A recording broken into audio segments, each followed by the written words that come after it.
मेरा नाम लेजेंड है। जेई एडवांस में मेरी ऑल इंडिया रैंक 9 थी। जेई मेंस में मेरी ऑल इंडिया रैंक 13 रही। उसके अलावा 2017 में इंटरनेशनल फिजिक्स ओलंपियाड में गोल्ड मेडल मिला मुझे, और 2018 के एशियन फिजिक्स ओलंपियाड में भी गोल्ड मेडल मिला है।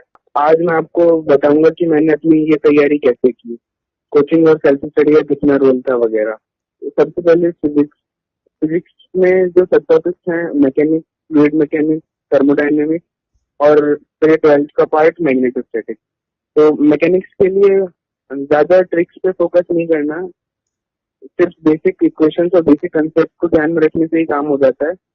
और उसके अलावा एक कंस्ट्रेंट मोशन का कंसेप्ट आता है, तो उसमें ज्यादा डिफिकल्टीज होती हैं, तो उसके लिए बहुत सारे क्वेश्चन प्रैक्टिस करने चाहिए। मैंने उसके लिए एचक्यूएल यूज की थी। फ्लूइड मैकेनिक्स में पास्ट ईयर क्वेश्चन करने से सबसे ज्यादा फायदा होता है। उसके अलावा एनसीईआरटी के सारे क्वेश्चन करने चाहिए। और मैंने आईई रोडोव और एचक्यूएल ये दोनों बुक्स यूज करी थी। थर्मोडायनेमिक्स के लिए फिजिक्स में भी फिजिकल केमिस्ट्री की थर्मोडायनेमिक्स की बहुत हेल्प मिलती है। ये मैंने लेवाइन बुक से पढ़ा था। और थर्मोडायनेमिक्स में ध्यान रखने की बात है कि फिजिक्स और केमिस्ट्री में नोटेशन का डिफरेंस होता है, वर्क के साइन में डिफरेंस होता है, तो उसको हर समय दिमाग में रखना चाहिए। और 12th का पार्ट मैग्नेटोस्टैटिक्स है, उसमें प्रीवियस ईयर क्वेश्चन सॉल्व करने चाहिए। और मैंने कुछ एक्स्ट्रा एड के लिए डीजे ग्रिफिथ की बुक्स को रेफर किया था। कुछ टॉपिक जेई मेंस के स्पेसिफिक हैं, जैसे सेमीकंडक्टर्स और कम्युनिकेशन सिस्टम। उसके लिए एनसीईआरटी बहुत अच्छे से पढ़नी चाहिए, पर एडवांस में इन टॉपिक्स को पढ़ने की जरूरत नहीं है। सारी थ्योरी के बाद मिक्स क्वेश्चन पे फोकस करना चाहिए। और न्यूमेरिकल्स के लिए स्पेशल प्रैक्टिस की जरूरत नहीं है फिजिक्स में। कोचिंग की बहुत अहम भूमिका रही। क्वेश्चंस का अनलिमिटेड सप्लाई था, और कंसाइज थ्योरी और फॉर्मूले और कंसाइज नोट्स से बहुत हेल्प मिली। मैकेनिक्स में कांस्टेंट मोशन वाला टॉपिक बहुत इंपॉर्टेंट है, और मिक्स क्वेश्चन करने पे ज्यादा फोकस देना चाहिए। इसमें 12th का पार्ट और 11th के पार्ट के मैकेनिक्स आता है। तो 12th के मैग्नेटोस्टैटिक्स में जो रोटेशन इन्वॉल्व होता है जिन क्वेश्चन में, मैग्नेटोस्टैटिक्स भी और रोटेशन भी, तो वो वाले क्वेश्चन करने पे ध्यान देना चाहिए। फिजिक्स को मैं डेली 3 आवर्स मिनिमम देता था। स्पीड और एक्यूरेसी को एनहांस करने के लिए मॉक टेस्ट बहुत इंपॉर्टेंट है। और उसके अलावा फॉर्मूले का रिटेंशन अगर करना है तो ढेर सारे क्वेश्चंस करके या मॉक टेस्ट देके आराम से फॉर्मूले याद किए जा सकते हैं। फिर सेकेंडली केमिस्ट्री। तो केमिस्ट्री के 3 टाइप्स हैं, फिजिकल केमिस्ट्री, इनऑर्गेनिक और ऑर्गेनिक केमिस्ट्री। फिजिकल केमिस्ट्री के लिए मैंने एनसीईआरटी पढ़ी थी, और उसके अलावा पीटर एटकिंस और ईरा एन लेवाइन की बुक्स को रेफर किया था। हर दिन मैं 1.5 आवर फिजिकल केमिस्ट्री के लिए देता था। कोचिंग मटेरियल में जो क्वेश्चन थे वो इनफ होते हैं फिजिकल केमिस्ट्री के लिए। और न्यूमेरिकल्स के लिए प्रैक्टिस करनी चाहिए। मैंने आरती मुखर्जी बुक का यूज किया था। इनऑर्गेनिक केमिस्ट्री के लिए एनसीईआरटी तो होली बुक है, एनसीईआरटी आपको पूरे अच्छे से पढ़नी चाहिए। और कुछ एक्स्ट्रा रिएक्शंस हैं जो मैं रोज रिवाइज करता था, मोस्टली अर्ली मॉर्निंग में रिवाइज करता था। इनऑर्गेनिक केमिस्ट्री में ज्यादा क्वेश्चन करने की जरूरत नहीं है, पर जितना पढ़ाया जाए सब याद होना चाहिए। रोज 1.5 आवर इनऑर्गेनिक केमिस्ट्री के लिए इनफ है। और previous year question inorganic chemistry के लिए बहुत इंपॉर्टेंट है। ऑर्गेनिक केमिस्ट्री को मैंने पहले 2 बार नोट्स रिवाइज करे, फिर उसके बाद ढेर सारे क्वेश्चन करे। नोट्स पढ़ने से मुझे रिएक्शन मैकेनिज्म याद नहीं होते थे, इसलिए मैंने एक सारी रिएक्शन की लिस्ट बनाई, और फिर बिना देखे कॉपी में सबके मैकेनिज्म लिखे। और मैकेनिज्म याद करने के लिए क्वेश्चन, बहुत सारे क्वेश्चन की प्रैक्टिस करने से भी अपने आप याद हो जाते हैं। तीनों टाइप की केमिस्ट्री को मैं डेली 1.5 घंटे देता था। मैंने ये गलती की थी कि ऑर्गेनिक केमिस्ट्री की रिएक्शन रिवाइज करते समय मैं बार बार नोट्स रिवाइज करता था। तो कई बार नोट्स रिवाइज करने के बाद भी मुझे ऑर्गेनिक केमिस्ट्री की रिएक्शन याद नहीं हुई।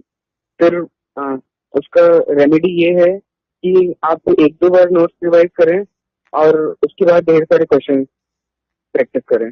उससे रिएक्शन और उनका मैकेनिज्म अपने आप याद हो जाता है। और फिजिकल केमिस्ट्री में थर्मोडायनेमिक्स बहुत ज्यादा इंपॉर्टेंट है। तो एनसीईआरटी कि कई बार रिवाइज करनी चाहिए। उसके अलावा पीटर एटकिंस से एक बार पढ़ के देखना चाहिए। इनऑर्गेनिक केमिस्ट्री में थोड़ा सा सिलेबस होता है, पर उसको बार बार रिवाइज करके याद रखना चाहिए, पूरा ही इम्पोर्टेंट होता है। फिर थर्ड, मैथ।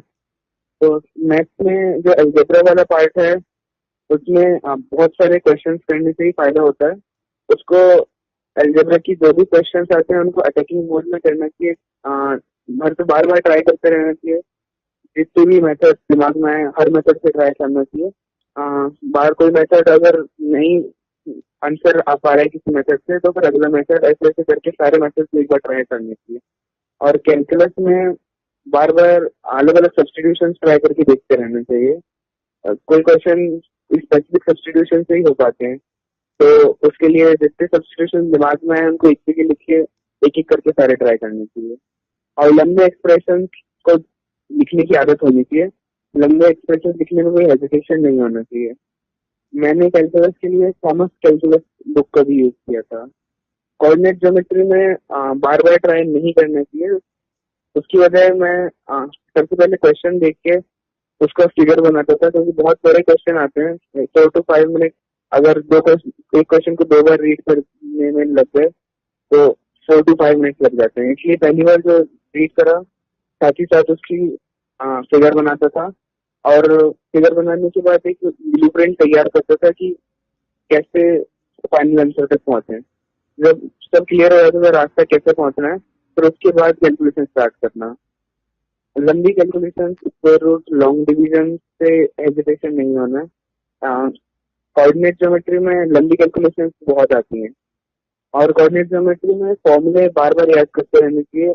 बहुत ट्रिकी फॉर्मूले होते हैं, और बहुत सारे कोनिक्स, हर कोनिक्स के लिए अलग अलग फॉर्मूले होते हैं, स्लाइट वेरिएशन, इसलिए बार बार याद करते रहने चाहिए। कोऑर्डिनेट ज्योमेट्री के लिए मैंने एसएल लोनी बुक का यूज किया था। मैथ्स में कोऑर्डिनेट ज्योमेट्री का वेटेज बहुत ज्यादा होता है, और कैलकुलस का। कैलकुलस में भी मेथड्स ऑफ डिफरेंशिएशन और सब्स्टिट्यूशन वाले प्रॉब्लम से ज्यादा फोकस करना चाहिए। ट्रिग्नोमेट्री में सारे फॉर्मूले बाय हार्ट याद होने चाहिए, और हो सके तो पूरे ट्रिग्नोमेट्री का एक साइनॉप्सिस बना के रखना चाहिए। और साथ में एक पेज पे जो मोस्ट इम्पोर्टेंट क्वेश्चन होते हैं वो लिख लेने चाहिए। तो जब भी ट्रिग्नोमेट्री रिवाइज करने का जरूरत पड़े, वो साइनॉप्सिस और इम्पोर्टेंट क्वेश्चन से आपका काम हो जाएगा। उसके लिए भी मैंने एसएल लोनी ट्रिग्नोमेट्री का यूज किया था। मैथ्स को मैं दिन में 4 to 5 आवर्स देता था। मैथ्स के लिए बहुत सारे प्रैक्टिस बहुत इंपॉर्टेंट है। मॉक टेस्ट भी बहुत इंपॉर्टेंट है। स्पीड और एक्यूरेसी बढ़ती है, और ऑफकोर्स प्रैक्टिस भी बढ़ती है। और एक और इम्पोर्टेंट बात है कि कुछ वैल्यूज बाय हार्ट याद होनी चाहिए, कुछ square root of natural number, और लॉग की वैल्यूज, नेचुरल लॉगरिथम्स की वैल्यूज, और परफेक्ट स्क्वायर की वैल्यू। 11th का 45% और 12th का 55% आता है, पर दोनों के कंसेप्ट बहुत जरूरी है, क्योंकि मोस्टली जो सवाल आते हैं वो मिक्स कंसेप्ट बेस्ड आते हैं। 11th और 12th दोनों के ही टॉपिक के सवाल आते हैं, और 2 साल की तो एनफ होती है मेंस और एडवांस के लिए। मेरे शेड्यूल में मैं जब भी नींद आने का टाइम होता था, जैसे रात को और लंच के बाद, उस टाइम पे फिजिक्स और मैथमेटिक्स करता था। और जब दिमाग बिल्कुल फ्रेश रहता था अर्ली मॉर्निंग, उस टाइम पे मैं केमिस्ट्री रिवाइज करता था। 12th और मेंस मोस्टली एनसीईआरटी बेस्ड होते हैं, और उसके क्वेश्चन स्ट्रेट फॉरवर्ड होते हैं, तो देख के समझ आ जाता है कि क्या करना है। एडवांस में ट्रिकी क्वेश्चन होते हैं, लेंदी होते हैं और टफ होते हैं। उसमें मल्टीपल टॉपिक टेस्ट होते हैं, और एडवांस के लिए प्रैक्टिस इंपॉर्टेंट है और एक्यूरेसी बहुत इंपॉर्टेंट है। एडवांस के लिए ये ध्यान रखना चाहिए कि क्वेश्चन को देखने से डर नहीं लगना चाहिए, अपन क्वेश्चन को टैकल करना चाहिए। ये इसके के लिए बहुत सारी प्रैक्टिस पे ध्यान दें। एडवांस पूरा एनसीईआरटी से नहीं आता, पर तो भी एनसीईआरटी एडवांस के लिए बहुत इंपॉर्टेंट है। Nearly 70 to 80% of advance NCERT से कवर हो जाता है। जो मॉक टेस्ट होते हैं, जैसे उन मॉक टेस्ट के बाद खुद का सेल्फ असेसमेंट करना बहुत जरूरी है। ये ध्यान रखना चाहिए कि गलतियां कभी रिपीट ना हो। तो मैं अपनी गलतियों को एक कॉपी में नोट डाउन करता था, और अगले टेस्ट में देखता था कि वो गलतियां तो रिपीट ना हो। ऐसे 30 to 40 मॉक टेस्ट हो जाते हैं 2 years में, तो इसमें आपकी बहुत सारी गलतियां कम हो जाएंगी। और एक्यूरेसी इससे बहुत बढ़ जाएगी। एग्जाम टाइम में बस एक ही बात पे फोकस करना चाहिए कि सिर्फ नॉर्मल रहना चाहिए, कुछ एक्स्ट्रा नहीं, कुछ खास नहीं, बस जस्ट बी नॉर्मल। 12th का जब बोर्ड्स आते हैं तो उसके 1 मंथ पहले से मैंने सारी एनसीईआरटी एक बार अच्छे से रिवाइज करी थी। वही सेम 12th की एनसीईआरटी से भी मेंस में भी फायदा हो जाता है। और जब बोर्ड्स और मेंस के बीच का टाइम आया तो उस टाइम पे मैंने 11th की एनसीईआरटी करी, क्योंकि 12th की तो बोर्ड के टाइम कर रखी थी। एक तो एग्जाम से पहले एडवांस का ऑफिशियल सिलेबस जरूर देख के जाना चाहिए। उसमें हर साल थोड़े थोड़े चेंजेस होते हैं, तो कोई भी टॉपिक छूटना नहीं चाहिए और कुछ एक्स्ट्रा भी पढ़ना की जरूरत नहीं है। तो जितना सिलेबस में लिखा है सिर्फ उससे पे फोकस करना चाहिए, ज्यादा डीप में पढ़ने की जरूरत नहीं है। और कुछ एक्स्ट्रा टॉपिक भी कभी कभी कुछ बुक्स रेफर करेंगे तो उसमें आएंगे, तो जेई के लिए वो जरूरत नहीं है। और कंप्यूटर बेस्ड टेस्ट जो mock test JEE IIT JEE वालों ने डाले थे वो जरूर देख के जाएं।